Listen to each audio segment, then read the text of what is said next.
Veliki pozdrav svima. Dobrodošli na još jedno izlaganje u okviru Odjela za jezični razvoj. I will now switch to English. But to be fair, since our guest today speaks so many languages, I think he would be completely fine with me speaking Croatian too. It is my great honor to again host Professor Wolfgang Ulrich Dressler at our section for language development. The collaboration between Department of Linguistics at the University of Vienna and the Department of Speech and Language Pathology at the Faculty of Education and Rehabilitation Sciences, University of Zagreb, is long-lasting.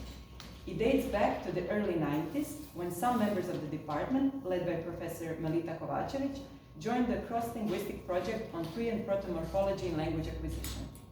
Since then, numerous collaborations have taken place, and they have spread to the University of Rijeka. We annually visit Professor Dressler in Vienna, where we engage in many discussions and new projects and ideas continuously emerge. The professional life of Professor Dressler has been incredibly rich.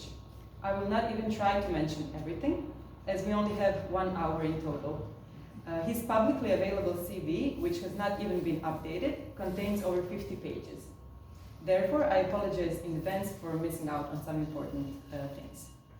Professor Dressler is a professor emeritus of linguistics at the University of Vienna and a member of the Austrian Academy of Sciences. He is a scholar who has contributed to various fields of linguistics, especially phonology, morphology, text linguistics, clinical linguistics, and child language development. Professor Dressler is an important representative of the theory of natural linguistics. He studied linguistics and classical philology in Vienna, Rome, and Paris, after which he spent time in the United States. Since 1971, Professor has been based in Vienna while still traveling and teaching at other universities. In the beginning of his career, Professor worked on Indo-European topics. After 1969, he began publishing in the field of text linguistics. However, morphology, phonology, and morphonology were also of great interest to him. In search for external evidence for theoretical assumptions, he also studied aphasia. In everything he does or observes, he searches for common ground of different languages and is a great proponent of cross-linguistic comparisons. Professor introduced the semiotic model into linguistic theory. This semiotic model reappears in his publications time and time again as prerequisite for theoretical assumptions in various fields. He adopted the model of natural phonology, which he refined with his semiotic considerations. And following this trend, he also coined the term natural morphology. Professor Dressler developed a new model of language development, that of pre- and proto-morphology. He assumes that language is self-organizing in the child, thereby passing through a stage before morphology and then through a stage of a very simple morphology, until finally the child learns to adapt to the adult target model of grammar. While studying acquisition across different languages, Professor Dressler touches upon the phenomena of child-directed speech, diminutives, blind alley developments, morphonotactics, and phonotactics in early language acquisition, while always considering the factors that may influence this complex process, such as socioeconomic status of the child's family. I cannot say for sure, but I believe Professor Dressler published more than 600 publications. Oh, 700 now. 700. Oh, so yes, I'm sorry. He publishes in 5 languages or more. There were translations also, Okay. but I published in 5 languages. Yeah. Mm-hmm. Reads in maybe over 12 languages, and his publications report on over 30 languages. And I'm delighted that tonight we will have a wonderful opportunity to hear a talk on self-organization in child language acquisition. And I will stop here so Professor can finally give his talk and inspire young minds. Hvala lijepa. Dobar večer.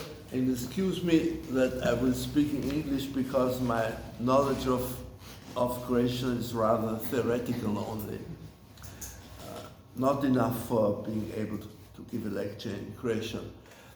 Just to begin with something relaxing, I want to make 2 corrections of what you said about me. The one thing is that when I'm working I'm rather not working in aphasia anymore, and not in phonology, not in Indo-European. In morphonology, yes, but especially in morphonotactics, which I founded together with Kasia Czubalska of Poznan. And clearly, not everything simultaneously. And for that, I would like to tell you the true episode of Raman Jakobson at the Swiss border, if you don't know it. Well, Raman Jakobson, in his life, married several times, always a woman from a different Slavic country. And once, in the early 50s, he passed from Germany into Switzerland, and at that time, spouses had usually no passports, but were in the passport of the husband with the photo and the signature and so on. So Jakobson by then had his fourth wife, and he showed the passport to the Swiss border official, and this border official said, Professor Jakobson, in German of course, in Schweizerdeutsch, how many women do you have? And Jakobson answered, do you mean in synchrony or diachrony? He was a real Don Juan also. Okay, so I'm happy to be back with this group in beautiful Zagreb, and being able to present to you an issue whose importance is greatly underrated by many acquisitionists, namely self-organization. The aims of the talk are, what is self-organization? How does it work in early monolingual morphological acquisition? The clearest evidence for self-organization are blind alley developments, if I may use the abbreviation BADS, and therefore I will devote much time to that. Self-organization in typical monolingual acquisition leads to variation, and this is also something which is underrated often by acquisitionists, to their detriment. Then I will compare simultaneous with successive early bilingual acquisition, especially talking in detail about the acquisition of Croatian and German plurals in simultaneous bilingual acquisition of 4 Viennese children, which was later detected by us when I read the thesis of Marina Chamba about these 4 children. And the latest detected just 1 year ago was the acquisition of Polish negative sentences. So the first syntactic blind alley development, and the interesting thing would be to see whether something like that exists also in Croatian. So the pioneers of self-organization were the Chilean biologist Umberto Maturana and Francisco Varela. The Austro-American constructivist Heinz von Förster expanded it to other fields of biology, to neurology, and to cognitive science. He was also, to a certain extent, an early computer linguist. Then it was applied to human maturation in general by the German neurologist Wolf Singer, and he impressed very much my disciple, the Austrian Anglicist Annemarie Karpf, and in the paper 95, we adapted it to language acquisition within the framework of natural morphology. So, why is it that it leads to variation? Because children do not learn language by trying to imitate their parents, but only insofar as they are self-organizing their own language acquisition, where of course parental input is a very important factor, of course. Now, in natural linguistics, we talk of cognitively and semiotically based universal preferences, but it is not clear how much these preferences are followed. They are followed differently in different languages. So, according to self-organization, children learning the same language may follow different paths. Then, a big problem in natural linguistics is how preference conflicts are solved. They are also solved differently in different languages, and this is the same for children. And this explains variation in acquisition which do not depend on inputs or on speed of acquisition. So if an acquisitionist detects such different paths in children's acquisition of the same language and under the same conditions, then it is not a defect of her or his analysis. Acquisitions need not to be depressed when they find that out, because this is an effect of self-organization.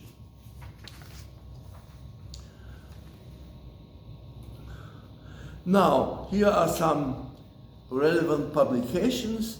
The first with the American generativist Sarah Payne, in this huge Cambridge Handbook of Natural Linguistics, which, here it's accepted, but it's already in print and should come out in early next year.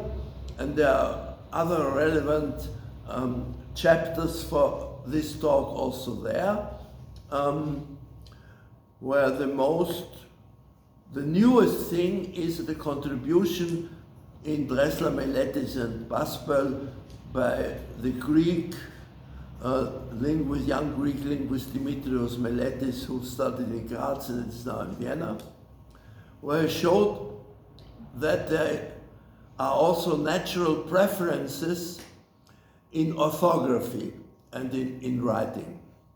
And then, most important for this talk on Croatian and German simultaneous plural acquisition is this last publication by Marina and myself.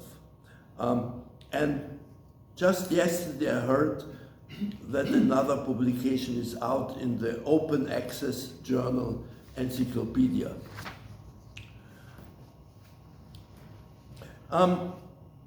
So what are blind alley? Oh, what's that? That's a new one. I don't have it yet. So let's start before blind alleys with the earliest examples of self-organization. This is in the pre-morphological period, in extra-morphological productions such as blends. So from German Mama and Papi, more than one child amalgamated, contaminated Mapi. And then there are the famous or malfamous amalgams. When children in the pre-morphological period do ignore where exactly morphological boundaries are and which are the constituents. And therefore from Mineralwasser they form Medwa, from Autobus, Aubus, Aubub, Abub, etc. with some variations. From Bausteine, Bausen. So clearly this shows that these are not mere errors in imitation, but are due to self-organization. Or an Italian example from pancina, pinna, where the child combines the salient initial consonant and the end, and then lengthens the nasal. So this means that there are great inter-individual variation in phonological reductions because there are no morphological limitations in the pre-morphological phase.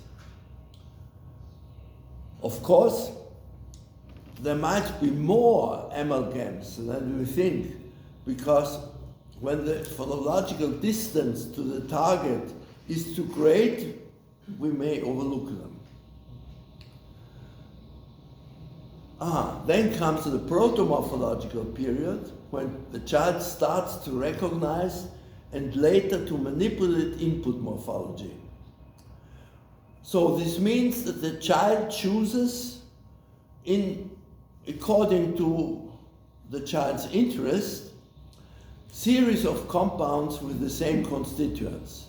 So one Viennese boy was very fond of cars, and so produced Müllauto, Polizeiauto, Feuerauto instead of Feuerwehrauto, fire brigade car, alongside Auto, Autobus, Polizei, and Müll, refute. And self-organization leads to the formation of potential words, it's potential, not potential, potential words, which means basically grammatically correct words, which are called in acquisitionist terms neologisms, but that they should be more precisely called childish occasionalisms, because they're not formed in order to last, because neologisms are formed in order to last, at least in a language for special purposes. So, for example, Doppeldeckerbus, Entenschule, what that means, or Kopfauer instead of Kopfweh. Yeah, now we come to blind eye developments. These are young children's productions during a short acquisition period, and these are productions which deviate from their inputs in ways which are unexpected or even unexplainable in all current theories except natural linguistics. They are ephemerous but systematic developments. And why are they ephemerous? Because they are constantly opposed by their explicit and or implicit parental inputs. That means not all parents condemn them explicitly, but they never repeat it and they correct it implicitly. And therefore, you have this and or. Now we differentiate two types: the strong bads, in which nothing in a child's input could directly explain their productions, because these self-organization developments have no source at all in the inputs beyond the general knowledge of phonology. And then there are the weak bads, in which the child overextends and applies a pattern present in their input into a wrong direction, which means not towards the input, because typically children approach with their outputs more and more, always more and more, their inputs, but they do it in contrast to the input, away from the input.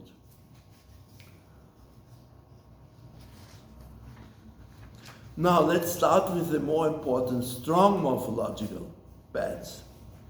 They have no source in the input. Our most radical example is a Greek boy who acquired the subjunctive after two strong bads only. So, what is the target and of course the parental input? let's take the most often produced verb of the boy initially, which was kani, makes, namely of the mother who makes something. So it's makes. The modern Greek is a proto language, the Croatian. The marked, and it's of course an unmarked category, whereas the subjunctive is a marked category. And it's formed with preposing the unstressed particle na, which comes from ancient Greek hina, in order to. And children must learn the subjunctive very soon, because it's very frequent, since modern Greek has no infinitive and must express all infinitive constructions with the subjunctive. So what did the boy first do? For 2 weeks, he dropped the na, which is something that children doing in all languages, to drop unstressed preposed particles. He lengthened the root vowel of the verb. So, kani makes, kani she should make. But Greek has no long vowels, nor non-emphatic phonetic lengthening. Clearly, the mother and the other older people of the family, they opposed it. So, after 2 weeks, he despaired, and for 2 days didn't dare to form a subjunctive. And then he created for 6 weeks a second strong bad, namely via morphological reduplications. So instead of nakani, he formed kakani, always with a CV reduplicative syllable, and that he did with dozens of verbs, with all verbs. But modern Greek has no morphological reduplication. So we found similar examples in Russian and German. For example, several Russian children produced in the pre-morphological period things like bach, bach when hammering repeatedly, and bach when one string dropped down and made just one sound. No? And later on, in the proto-morphological period, they used reduplication for expressing the iterative Aktionsart of the imperfective aspect. And a Viennese boy, he produced Der Vater Bau, Bau, Bau. He's building a lot of houses for me, also iterative. Okay, but let's go back to Greek and the explanation. Both strategies, vowel lengthening and affixation, because reduplication is a type of affixation, are iconic strategies, universal iconic strategies to build marked counterparts. In many languages, in all languages, you have something like that. Now, for strong bads, the problem is there is no sort in the input. Therefore, any input-based acquisition model, and this is the now leading model, doesn't work because there's nothing in the input. And the nativist generativists can also not explain it because they have no corresponding parameter in universal grammar. So, the penultimate thing is that clearly both are iconic strategies for signaling a marked category. But affixation is more iconic than vowel lengthening. And it fits the model that the more natural strategy comes after, not before, the less natural one.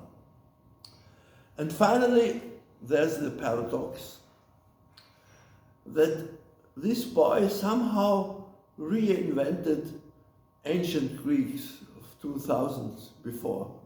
Because in ancient Greek, the subjunctive was formed by vowel lengthening, but in a different way. So paidoiomen means we are teaching, and paidoiomen means let us teach with the subjunctive. And of course, ancient Greek had, like most ancient Indo-European languages, a morphological replication in the perfect.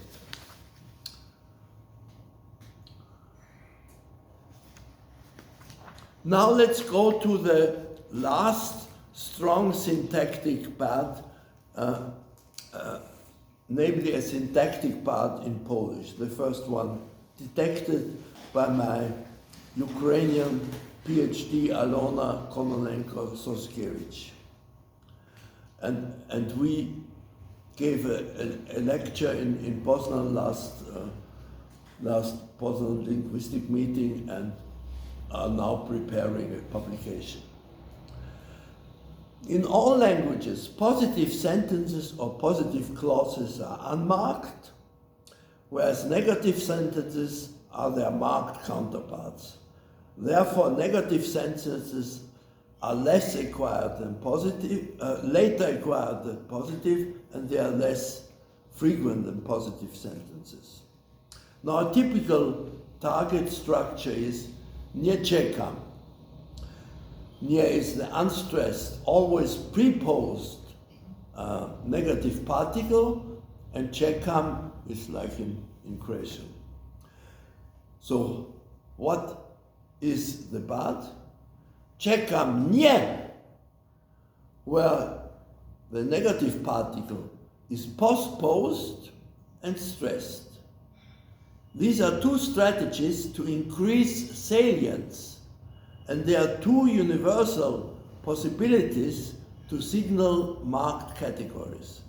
Stressing increases greatly prosodic salience, and postponing to the end of a unit results in positional salience for a young child due to the recency effect that small children have.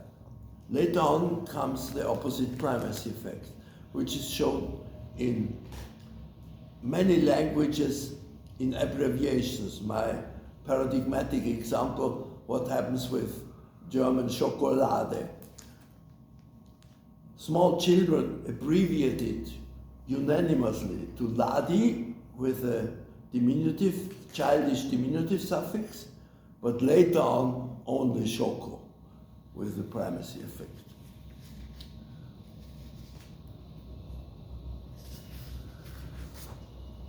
Now let's come to weak morphological pads.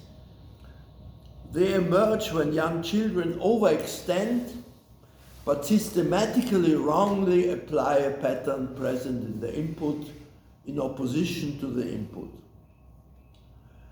German has in many compounds a productive interfix a, and it has many compounds whose first constituent ends with such an unstressed a.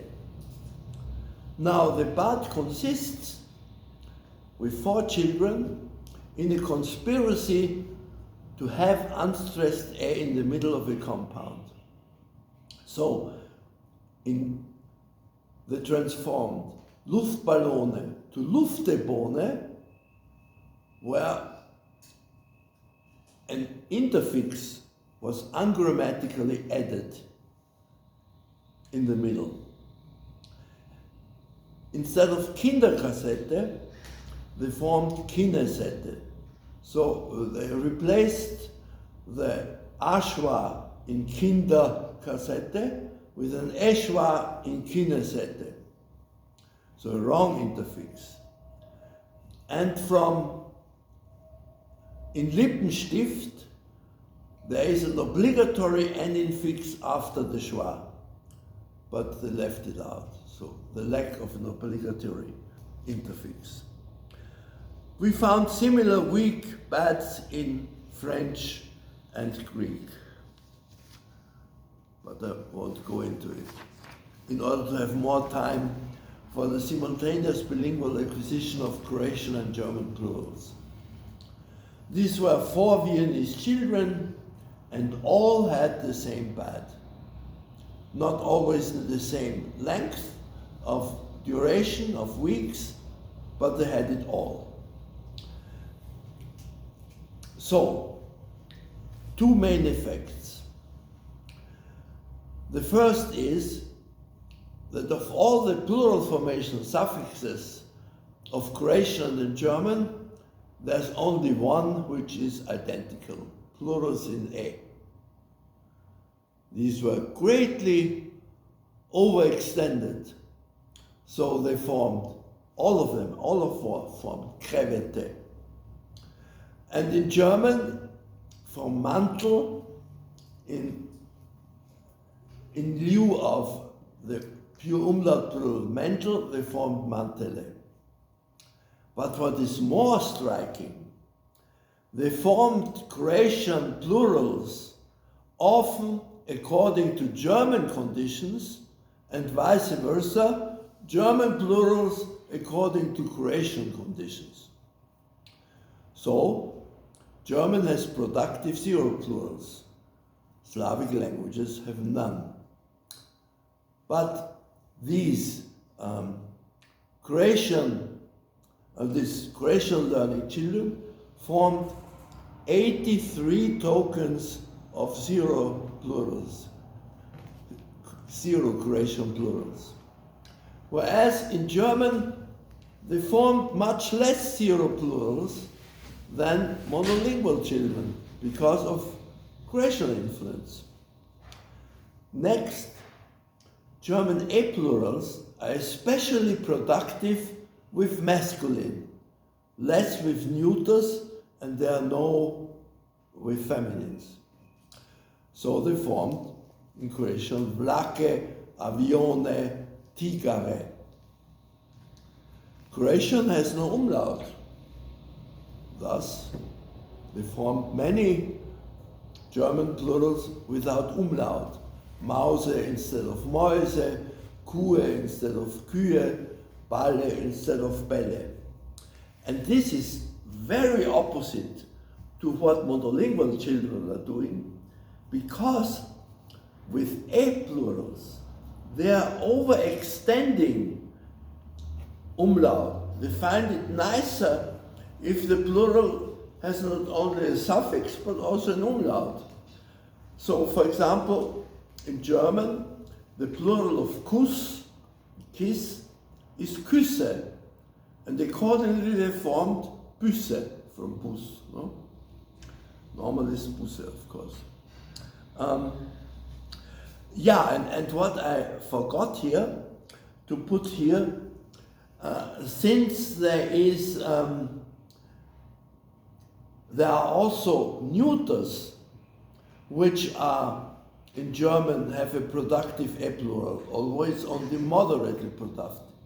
They formed even Selle and Dietze with an A plural.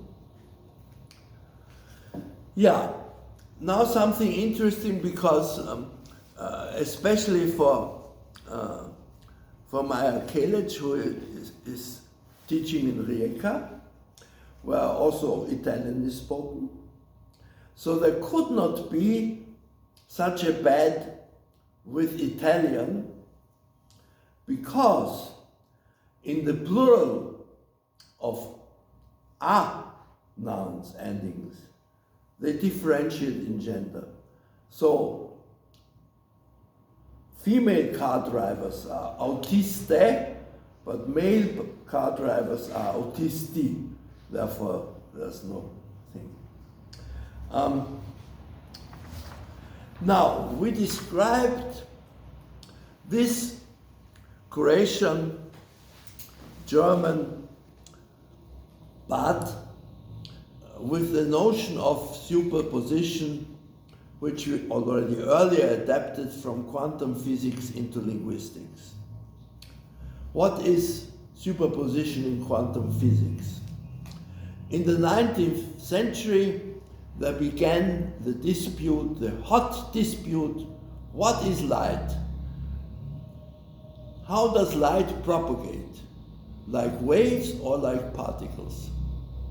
And in classical epistemology of two contradictory theories, at most one can be right. Never both. Only one can be right or none. But Einstein, Nobel Prize winner Einstein, detected that there's something which we call exclusive dualisms. Under certain conditions, light behaves as waves. Under totally different conditions, light behaves like particles. But the younger Nobel Prize winners, Heisenberg and Schrödinger, found out that this occurs also under the same conditions. And now you can read it in the newspapers. Why are sunspot spots sometimes stronger, sometimes less stronger? Because they expand at the same time as particles and waves. And this is superposition. And this we used. So, I hope to have showed you how children get into morphological pads and also syntactic pad. But the problem is, how do they get out of pads? Our explanation was always because of the constant opposition in the parental and other adults, caregivers' input.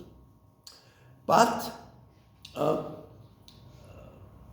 think the best generative morphologist, the American Young, has the so-called tolerance principle, which helps in explaining when they get out. Because this tolerance principle provides a mechanism to determine whether a hypothesized rule is already active or still active or productive. And about that, Payne and Young, Payne, a scholar, a disciple of Young, produced an article, and I did even more about that with her in this already cited article in print. Now, there is a problem. Namely, pads are the most radical examples of self-organization in language acquisition. What limits them? So there is the danger of an epistemological scandal of Paul Feyerabend's Anything Goes, which excludes a clear decision between competing scientific solutions. Well, our strategy goes in two ways. Since pads are the most radical examples, they are rare. Strong morphological pads can be explained by natural morphology, but today by no other existing acquisition model, whereas weak pads can be fitted into other models if they follow our strategy of explanation. And it seems that for morphological pads, we have found already all existing types. Now let's come to the outlook.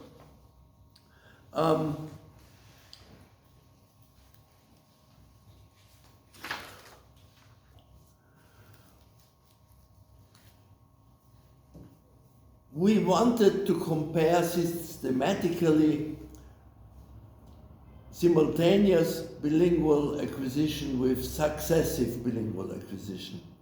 But our only large material is when children use Turkish as home language and German in kindergarten. And there are not such cases where Turkish and German constructions overlap in a way which may lead to a bad. So it would be interesting to look for if this is possible. For example, for the plural formation bad, at children in Odsjeku who still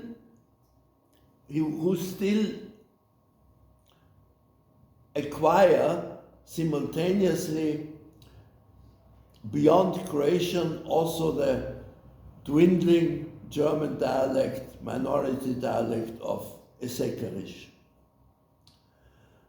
In successive bilingual acquisition, we have little expectation that there could appear such bads, nor in foreign language acquisition, which Marina Chamba wants to analyze together with Zagreb Germanists in the teaching of German at Zagreb high schools.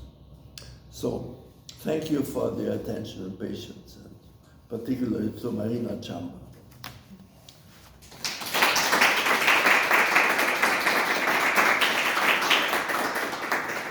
Thank you very much for the lovely talk, and now I open the floor for questions and discussion. And there's one thing I forgot, and this is the syntactic bad. I forgot that. The syntactic bad appears to exist not only in the acquisition of Polish children, but also of Ukrainian children. Why? Because also Ukrainian has this unstressed preposed particle, nie.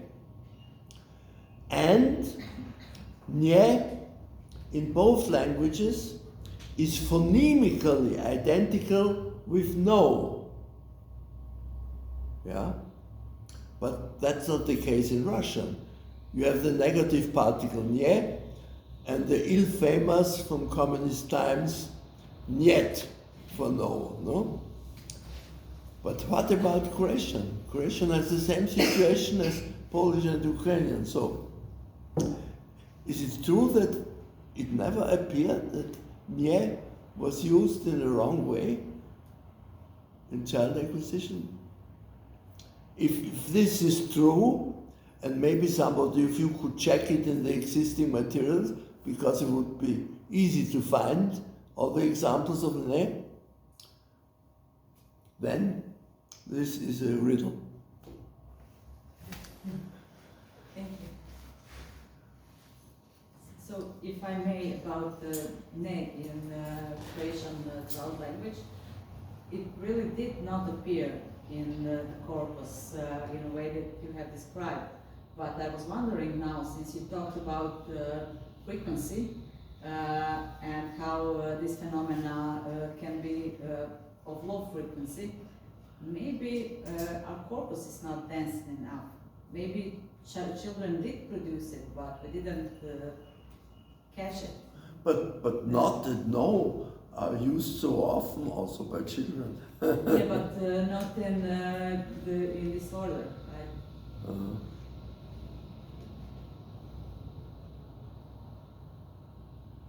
But anyway, I wanted to ask you whether you think that you would be able to trace more of bats in more dense corpora in general.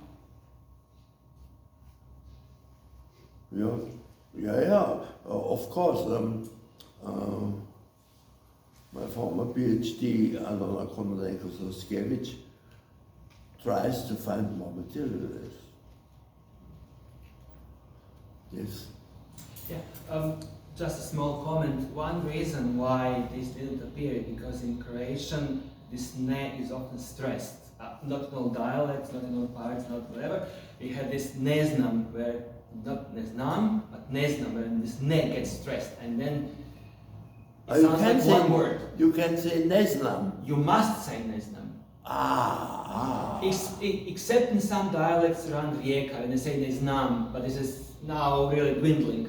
Oh. And this is because people always say ne znam, people spell it in one word. So you have these big billboards, you should spell ne znam with 2 words because you are like literate peasant. There are 2 words. Yeah, that's an explanation, yes. Because you see there is something in Polish which looks like an exception, namely that they have nie ma, which means there isn't. It means literally not has, no? Okay?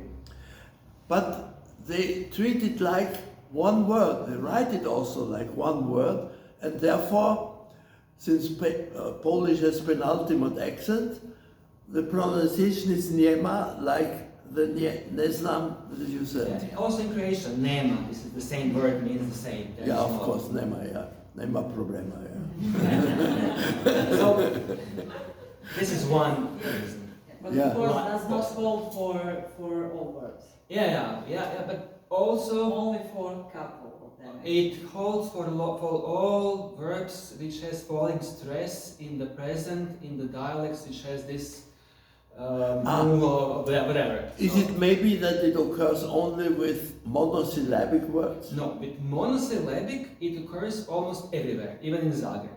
So, But so what do you use in the plural? We don't know. nemamo, we don't know, ne znamo. Ne znamo. Yeah. It's like one word, but with longer verbs which have the complicated story about stress. In some dialects, ne is stressed, in others it's not. So this is a problem where you have sample from. So for example, ne vidi or ne vidi. This is difference.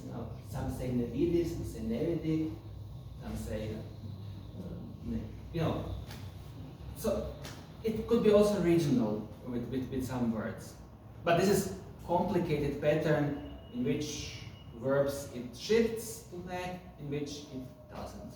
And it depends on the region.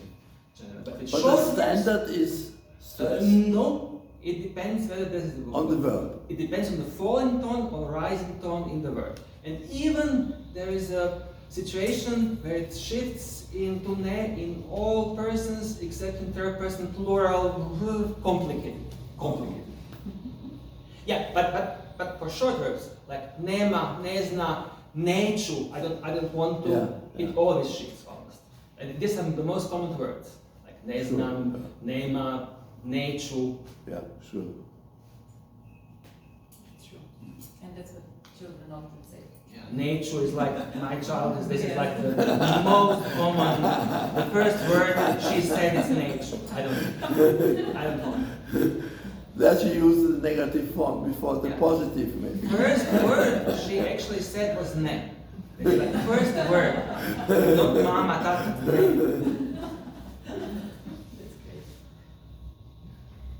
Other questions? I have, I don't know if it's relevant at all, but what got to my attention was when you said that this Greek child, when their parents started telling him that it's wrong what he's doing Yeah. or correcting him, that he stopped for some time. For 2 days. For 2 days, okay. I was gonna ask that, yes. I was gonna ask if other children also stop with their blind alley developments, or No, Is this it is the only individual? one that Okay. which has been okay, reported. it's Yeah. individual. Yeah. Other questions? But maybe that's a lack in the reports. Or personality trait Yeah. of the child. Okay. You said that almost all morphological beds are described. Would that mean that now the next step would be confirm them in other languages? Yes, of course. Or also Try to confirm find them, yeah. Okay, and also to So confirm them we in more hope children? that in the very rich material of Russian that Natalia Gagarina has in Berlin, including the richest material of acquiring Russian along German, something could be found. But may I add something, the importance of frequency that the others said. This was a great surprise when I studied together with Jasna Markovec-Černay the acquisition of number in Slovenian, which is interesting because they have a dual. That's the only language in Europe where it's still productive, because in Lithuanian it's already unproductive. And of course we thought, we said, well, yes, plural is unmarked, dual is marked. There are so few languages we have dual, so clearly the marked dual should be acquired after the unmarked plural. No, because the mother said so often, we, you and I, to the child, that the child first started with the dual. That shows the importance of frequency. But of course only I and you, not I and my uncle, or you and your uncle, or something like that.